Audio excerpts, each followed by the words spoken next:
vamos a iniciar nuestra clase. ¿Bien? Es el inicio del bloque número 2, el que vamos a trabajar, y es referente a lo que son los principales problemas del conocimiento. ¿Bien? Entonces vamos a ir leyendo despacio cada una de las diapositivas y vamos a ir discutiendo en cada una de ellas lo que consideremos nosotros que sea necesario discutirlo. En cualquier momento ustedes pueden hacer cualquier pregunta y yo con gusto se las voy a responder.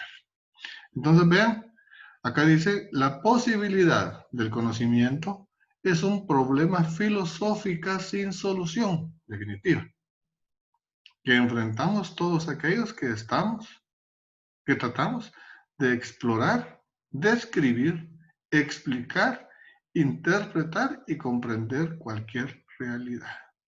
Entonces, miren, la posibilidad de conocimiento no es algo que esté terminado, es que está en constante cambio, y por lo tanto, pues, debería estar en constante mejora.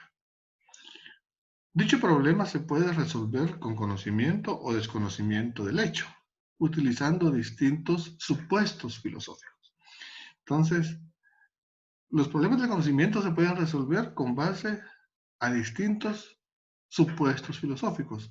Estos supuestos filosóficos son el dogmatismo, el escepticismo, el subjetivismo, el relativismo, el pragmatismo y el criticismo.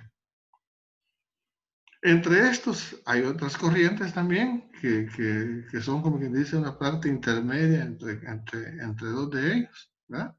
Y que dependen de la facultad o facultades que el sujeto conocente, el que está estudiando, ponga en práctica cuando pretenda conocer determinado fenómeno. Estas corrientes se van a poner en práctica dependiendo del sujeto que está poniendo en práctica lo que pretende determinar. En filosofía hay muchos pensadores, hay muchas corrientes, hay mucha discusión sobre lo que es el conocimiento. Nadie es dueño de la verdad absoluta, ¿verdad ustedes? Y entonces tenemos que entre las posibilidades de entender el proceso del conocimiento están estos, miren los que dijimos: dogmatismo, escepticismo, subjetivismo, realismo, pragmatismo. Son las 5 corrientes que vamos a ir nosotros tratando de conocer, es que de manera muy general. Miren, el dogmatismo.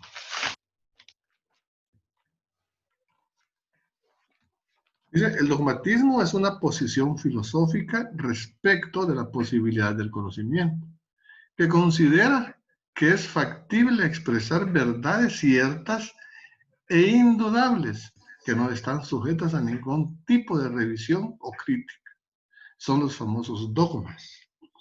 Y miren ustedes, y un dogma es un sistema de pensamiento religioso o de cualquier doctrina que se tiene por cierto y que no puede ponerse en duda dentro de un sistema cristiano, dentro de una doctrina. El dogma es aquel sistema de pensamiento que así es, porque así lo dice el dogmatismo, porque así lo dice la religión, porque así lo dice la doctrina, lo que practicamos nosotros, ustedes, la fe. El dogmatismo es una corriente filosófica opuesta al escepticismo y al idealismo, que haciendo derivar el pensamiento del ser objeto respecto al sujeto de la realidad de las ideas, de la naturaleza del espíritu.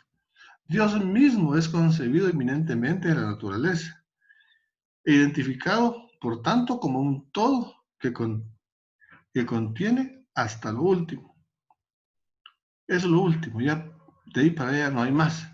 No se trata de un simple materialismo, puesto que Dios es naturaleza, por lo tanto, unidad indisoluble, también visto como una unidad complementaria, la naturaleza, soltando manifestación concreta y tangible de Dios, que sin embargo vive exclusivamente en ella, siendo esencial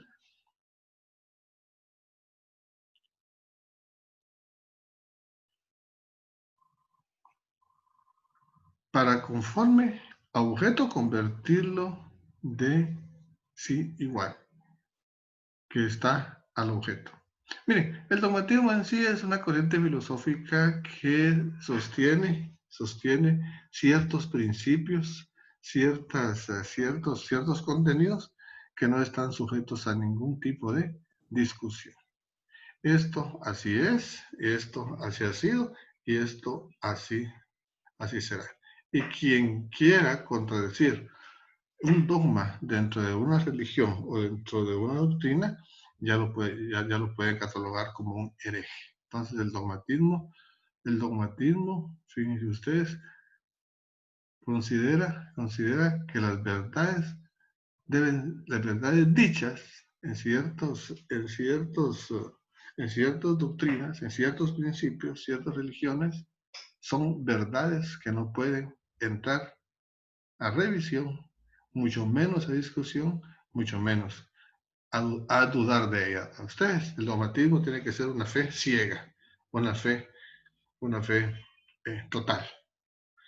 Contrario al escepticismo, miren ustedes, porque el escepticismo es generalmente cualquier actitud de duda, es totalmente contrario al dogmatismo, ¿verdad? Es generalmente cualquier actitud de duda hacia el conocimiento, sea este de hechos, opiniones o creencias declaradas como hechos, o de duda respecto a afirmaciones que son tomadas por supuestos en otra parte. El escepticismo es una doctrina del conocimiento que exige dudar de toda la información que no sea bien apoyada por evidencias. Ellos van a decir, no, yo voy a creer aquí lo que veo, lo que toco. Lo que no se mira, lo que no se toca, pues entonces, para mí, entra en duda. El término se usó para nombrar a los miembros de la escuela filosófica que no afirman nada, es decir, que se quedan en la reflexión sin pronunciarse, ni aceptando, ni negando, ¿verdad? Entonces, adherentes del pirronismo, del filibismo, por ejemplo, suspenden el juicio en las investigaciones.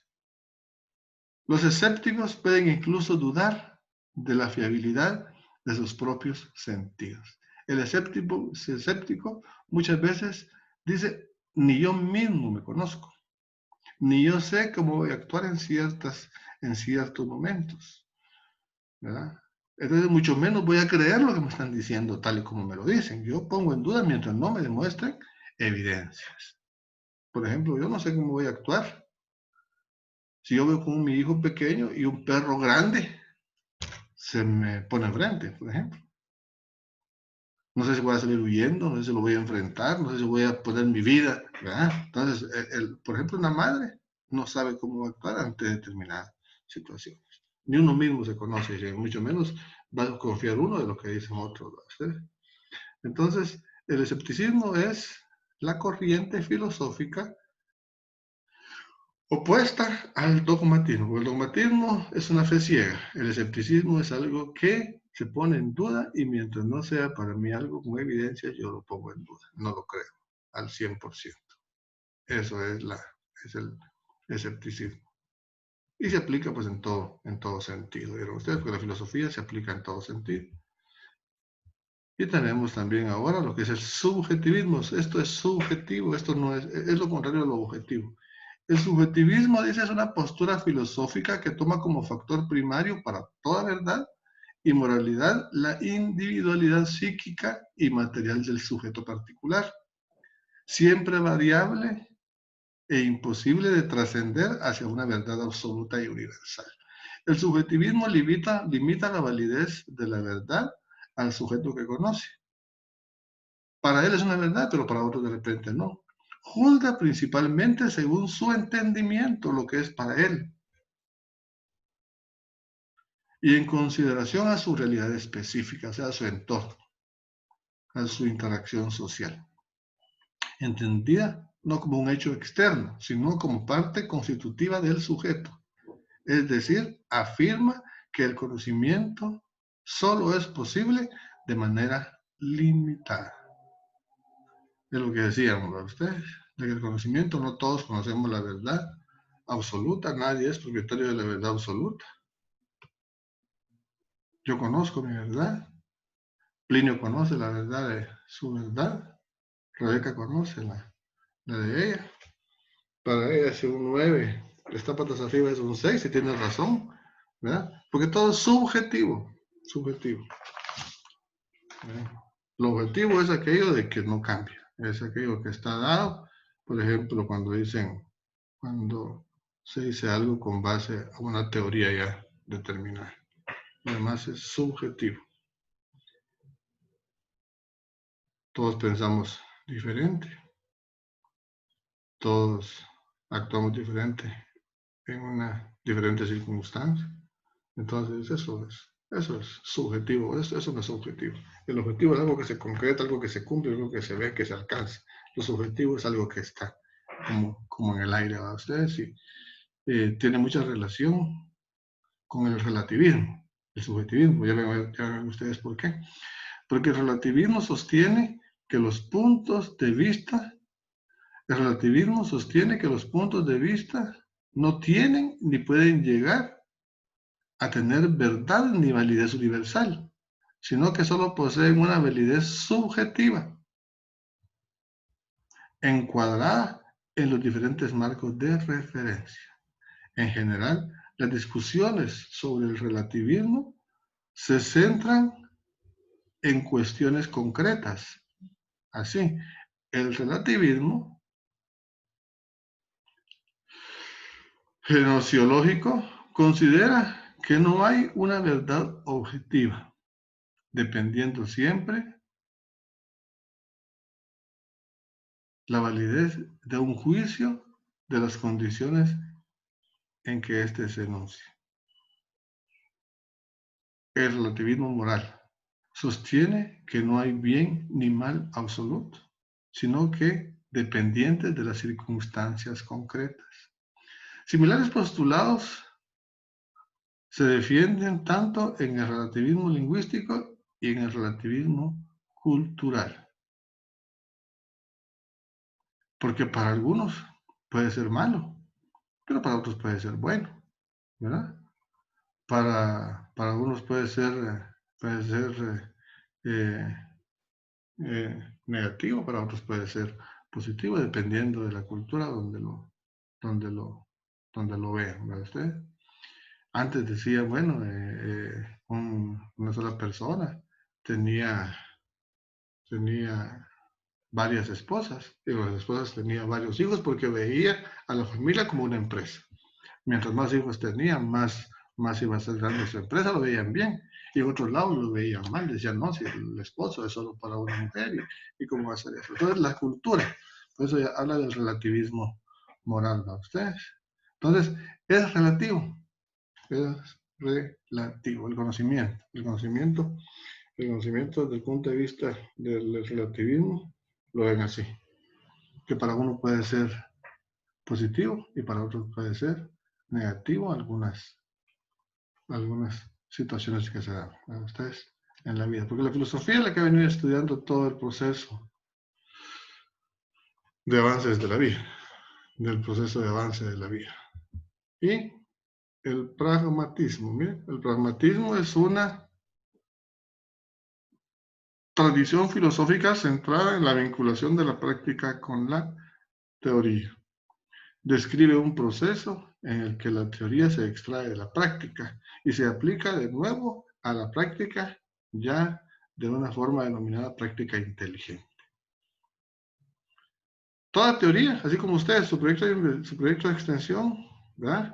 Primero hicieron una parte teórica, ¿verdad? Después van a hacer una parte práctica y después otra parte teórica ya ustedes con conocimiento de lo que ya hicieron. ¿Ya? Faltó hacer esto, faltó hacer lo otro, si hubiera planificado esto. ¿Ya?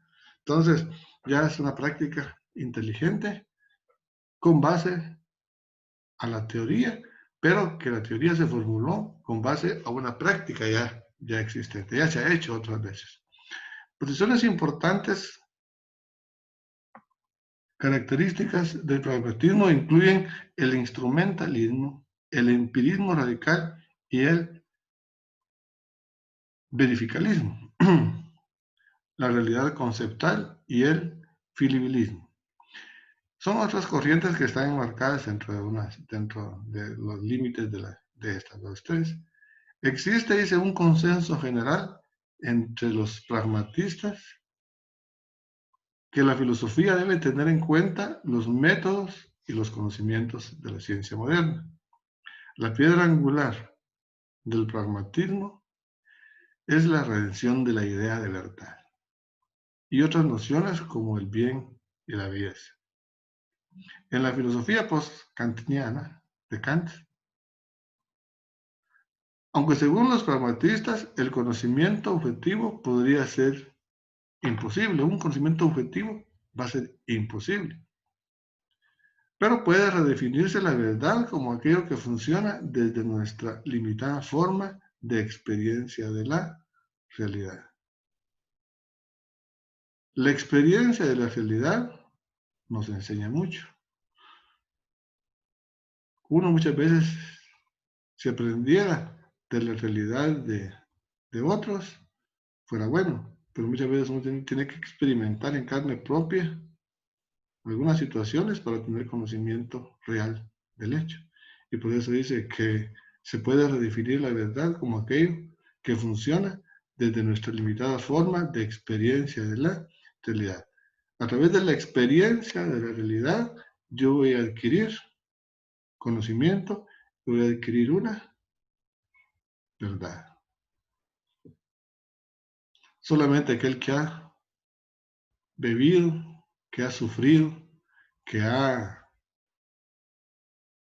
vivido en carne propia la experiencia del alcoholismo, sabe las consecuencias que le va a traer. Experimentó la realidad, ¿verdad? Conoció la verdad, conoció efectos, conoció problemas, conoció situaciones que le causó, y por lo tanto dice que la experiencia de la realidad muchas veces entra a través del mismo cuero de la persona, a ustedes. Entonces, miren, el pragmatismo es, ya como quien dice, la unión de la teoría con la práctica. Yo escribo con base a lo que conozco, con base a lo que viví, con base a mi experiencia. Y por lo tanto, dice, la verdadera ignorancia no es la ausencia de conocimiento, sino el hecho de negarse a adquirirlos. Al negarnos a adquirir conocimientos, ¿ya? Estamos cayendo nosotros en un plan de ignorancia. Y esto muchas veces lo hacen aquellos que piensan que todo lo saben y que todo lo pueden. Todos tenemos que estar conscientes de que día a día estamos en un constante aprendizaje, que cada día aprendemos cosas nuevas, que nadie es conocedor de la verdad absoluta, como lo decía ahí, todo conocimiento es relativo. Algunas corrientes nos mandan a poner en duda algunos conocimientos y otras corrientes nos mandan a creer fervientemente en lo que dice ustedes. Entonces, la fe, les decía yo a ustedes la vez pasada, es la confianza en lo que no se ve, es la certeza en lo que se espera. Entonces, ¿cuáles son las 5 corrientes filosóficas que vimos? Está el dogmatismo, ¿cuál otra? El escepticismo, ¿cuál es la otra? Subjetivismo. ¿Cuál? Subjetivismo. Relativismo. Ajá. Relativismo. Relativismo. Y pragmatismo. Y pragmatismo. Cinco corrientes. Bien. Entonces ya con eso, ya para la próxima clase, vamos a dejarles a ustedes un pequeño ensayito y vamos a subir una pequeña tarea ¿verdad? Para que también, porque el sábado pasado no quedó tarea, ¿oyeron? Entonces, de esta manera, pues estaríamos nosotros ya finalizando nuestra clasecita, ¿muy bien? Entonces, pues solicito de que vayan a su plataforma a marcar su asistencia y a subirme lo que tienen ya en la fase 2 de su proyecto de investigación. Y a partir de mañana y pasado, la fase 2 de su proyecto de extensión. ¿Bien? ¿Alguna duda? ¿Alguna duda? Lick, con respecto del proyecto de extensión, ¿será que no nos deja un poquito más de tiempo? Bueno, nos dejaría un poquito más de tiempo porque todavía lo estamos trabajando. La extensión. Como eso lo estamos trabajando los coordinadores. Vale, entonces dejamos el resto de la semana. ¿Dejamos el resto de la semana? ¿Les parece bien? Sí, Lick, por favor. Sí, está bien. gracias. Entonces vamos a dejar el resto de la semana. ¿Bien? Y ahí nos encargamos que para compartirlo todos y que lo suban todos, ¿verdad? Ajá. Entonces, vamos a ampliar el tiempo, ¿ya? Entonces, de mi parte, pues, Gracias, ha sido Lick. un gusto saludarlos. Pasen feliz fin de semana y que Dios nos los bendiga. ¿Bien? Gracias, Lick, igualmente. Bueno, Lick. Buen provecho. Gracias, Lick. Gracias, Lick. Hola, usted. Gracias, Lick. Feliz día.